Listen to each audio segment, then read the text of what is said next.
My name is Eugene Hough with the Legacy Marker Program. It's a program dedicated to working with communities to preserve, protect, and in turn share their historical narrative. I'm a veteran.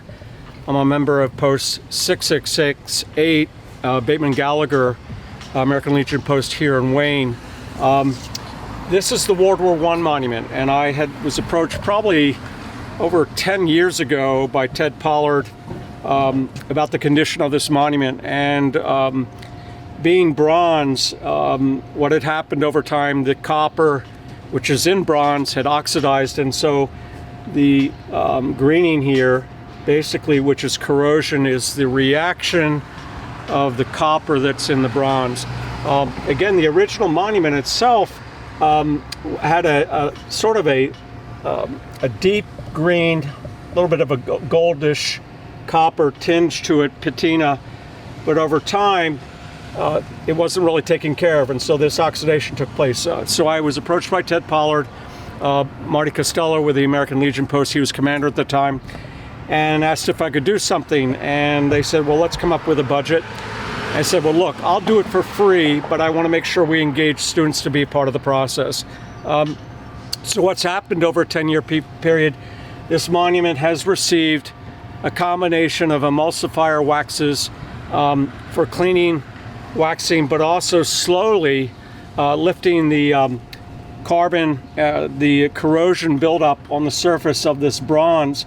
If you went up to the surface of this monument with a magnifying glass, even though you would say this is nice and smooth, the reality is you're getting a lot of pit marks in the surface of the bronze. So what's happened here, and I'm leaving this side specifically undone, even though this side looked like this last year, it needs to be cleaned and waxed each year because of the age of the monument.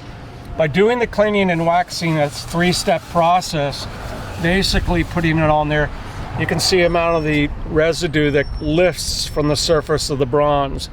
The first step for doing this side of the monument was literally using a water and broken down consistency of ivory snow soap that you use for dishwashing your hands. Just by putting that on there, very well diluted, you lift some of the carbon, the buildup, salts, because we're near the road here, and then you come in and you do a combination of waxes. And right now, this is the final layer of a specialized conservator's wax, which is put on here. In certain times of the day, though, you will find that the bronze heats up, and so the wax would literally start pouring down. And what I'm going to do is just run over and get another lighter gauge wax that I'll put on here to show you the consistency that is also used, as I put it, an emulsifier, a poultice. The wax itself has lanolin and beeswax. This is one of the wax combinations I put together. And you can see it's rather fluid, and it's actually literally melting because of the heat. And I put it onto the monument itself.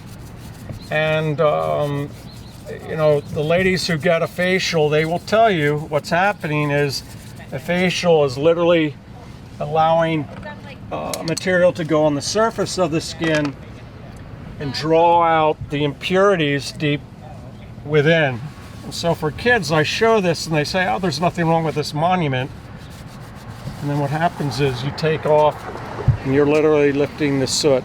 Now, this has received 3 coatings already, so gradually there's less and less residue that's coming up. We'll leave this section of the monument as an example, and then for Memorial Day, reaching out to the commander and entities for the parade to let them know that this year I purposely want to leave this side untouched so people realize that they just don't come in and say, oh my goodness, that looks great, it's received conservation. It's only received conservation, preservation, because an effort has been put there. In the past, each year I've had groups of students come in here and participate. Radnor High School, Radnor Middle School, particularly St. Catherine's School under the stewardship of Dave Haycock and Principal Tosti. Those students came in and participated, and you could almost tie it into STEM because it's science, technology, engineering, math, science, looking at the history of bronze technology, the idea of how do you cast a mold.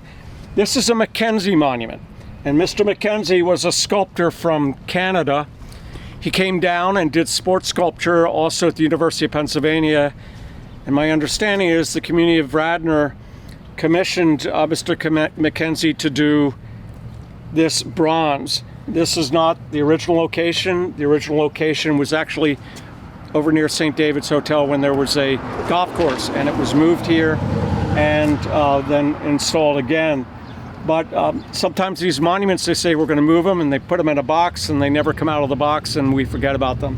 So you can see it's fairly spectacular, and what I think is interesting is that Mr. Mackenzie caught everything in a very powerful way. Let's look at the image here. World War I, doughboys, forces from the Expeditionary Force, other countries, both sides, Germans, French, Americans. It was a trench war, and you can see this incredible scene where the doughboys are climbing out of the trench. And this one in particular, this guy is totally exhausted, and he's trying to get out of the trench, and the expression over the top is embodied here, that expression where the troops then charge onwards. If it's anything like the film Gallipoli, a lot of times it was very tragic because the troops would race out of these trenches and literally they were mowed down by machine gun. Being an equestrian, it was terrible for the horses as well, as we went know, the barbed wire, the mustard gas. The war to end all wars did not happen, as we well know. World War II, Korea, South Vietnam, the region was a turmoil. So again, the embodiment of the war to end all wars, this is probably a good testament to the men and women of Radnor Township who served in the World War and to those who gave their lives. These are World War I entities. Mr. Bateman, member of our post, and it's interesting, Gallagher and Bateman served in World War I. My understanding is the family members weren't sure that they got killed. They did die overseas, and the problem was that at that time they were going to inter those veterans in graves overseas. And Mrs. Bateman, Miss Gallagher, my understanding is petitioned Congress. They got an ocean liner, went over to Europe, and brought bodies back, and they were interred here. Those individuals, family members, were sort of the spearhead, as I understand it, for the Gold Star Mothers, the organization we well know about today. So again, I think the monument embodies something special. Mr. Mackenzie here, his initial here, 1922 on the hilt and on the sword itself. The garland, which is oftentimes draped over graves, a befitting piece there. And then obviously an overall positioning under Old Glory, the other flags, and to the left or right, other plaques recognizing our veterans in the community. And then obviously at Memorial Library, if you go there today, this week, leading up to Memorial Day and beyond, I believe that there's a wonderful memorial component there dedicated to Memorial Day, but there is a memorial wall there with carvings in wood. So the expression, lest we forget the men and women, the families, the effort to address conflicts like war, there are tragedies. This monument is a celebration of life. I think for the 250th celebration of this country, my goal through the Legacy Marker Program and others is to celebrate America's history, the challenges, but certainly the success stories. And there are so many success stories, and we need to share those stories with our youth. And I want to thank Kevin with Mainline TV, who has been instrumental on numerous projects with the Legacy Marker Program platform, which fortunately Legacy Marker Program has a platform with Mainline TV, Legacy Marker Program, as well as there are numerous others wonderful, as I would say, producers covering stories from this area. And I think more people need to follow up on cable, Mainline TV and some of its postings. But I think most importantly, I'm looking for stewards, entities that can step forward so I can share this craft, because I'm not going to be around forever, and I don't want to see this fall back into place the way it was before. It doesn't have to be complicated, but a consistent stewardship of this means a great deal. And I think there's something embodying in the fact that by doing this each year, this basic conservation effort, you're taking responsibility for something beyond ourselves. It's for these folks, and there's something very powerful that resonates from this type of experience. So I encourage people to step forward. And again, I want to thank Kevin for covering this piece today prior to Memorial Day, and it's an honor. Thank you very much.